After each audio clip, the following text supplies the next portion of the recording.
Hey gang, I want to ask you a question. Have you ever had the opportunity to invite folks over to your home in order to share a meal? I mean, sometimes you invite your family, sometimes you invite your friends, sometimes you might even invite your neighbors. Maybe you invite acquaintances, business associates, people who you don't actually know that well, but they are guests in your home.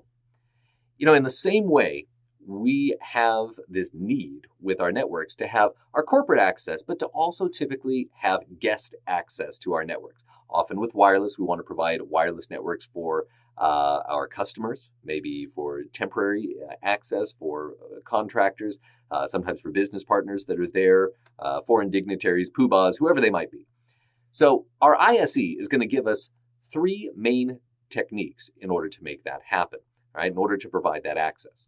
The first one's real simple. The four flavors that we deal with here, the first guest workflow process from ISE to allow guests into our wireless network is called the hotspot. And it basically means you see a network as a guest. You access it. It's going to then prompt you typically to look at the corporate webpage, which might say, welcome to our site. You agree not to do any terrorism while you're here, and off you go, right? So essentially, there's no real authentication in that case. That's the hotspot approach.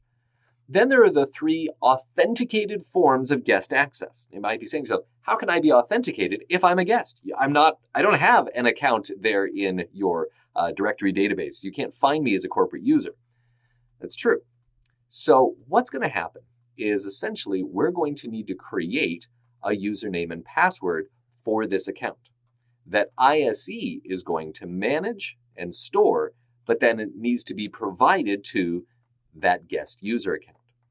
So to make that happen, all right, so that the guest can gain access to that name and password and start logging on as a guest into the guest network, we have these other three flavors. So the other three flavors are the self-service sponsor approved, and sponsored, which focus on who is going to be involved and how are they going to be involved.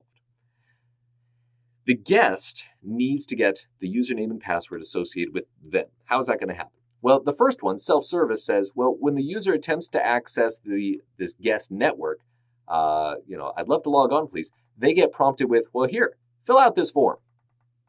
And when they fill out this form, they will then be able to essentially receive a username and password once that form has been submitted and then it has been approved. Now, who's doing the approving? With self-service, it could be automated, but in many cases, it's going to be an ISE admin.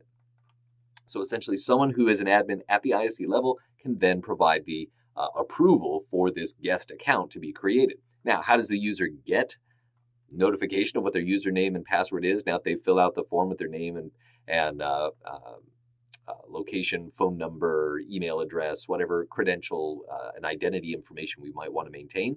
Well, through email, through SMS, maybe on screen. It just depends on your environment. But relatively speaking, we normally assume that this onboarding process with this mode is going to require that coordination in this case.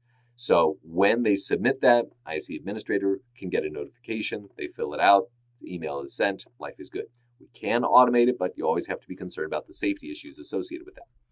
The second method is self-service sponsor approved. Let's say the ISE administrator is not someone you want to bother every time we have a new guest. Maybe you have someone sitting at a workstation, they work in security, and you'd love for them to be prompted. Well, they could be the sponsor, right? Essentially a delegated administrator in this context. So the guest, once again, logs on. They're told they have to fill out this form in order to create an account, in order to gain access to the network. So they fill out the form, they submit it, only now the sponsor can go not to the main ISE administration page, but to a sponsor web portal where they can see the list of guests that have requested approval. And there they can choose to approve that particular guest. And once again, the notification of that name and password that gets created gets sent to the guest. How? Via the text message or email or manual printing it out and giving it to that account. The last method then, all right, if we've got these two self-service methods, self-service waiting for an ISE admin or self-service waiting for the sponsor to approve through their special web portal that they can approve it, then there's sponsored. The idea of sponsored is, once again, that we can set up that security guy to essentially have access to a sponsor portal.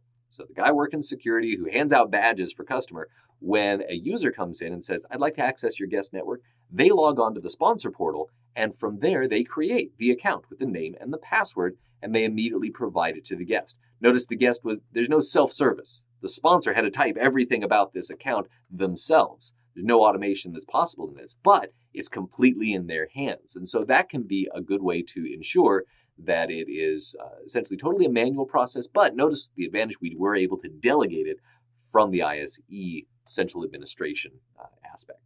So these are our 4 flavors of guest access associated with ISE web-based authentication. If I'm taking the exam, I definitely want to know the difference between these and even what I might see as an end user and how I might receive those credentials back.